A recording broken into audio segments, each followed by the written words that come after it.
I've got the Blizzard Black Pearl 82. This has the exact same construction as the 88.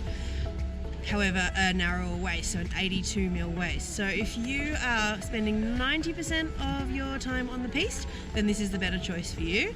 Loves making a short turn. Happy at speed, like it's very happy to kind of cruise along at speed as well, but much more comfortable making a short turn.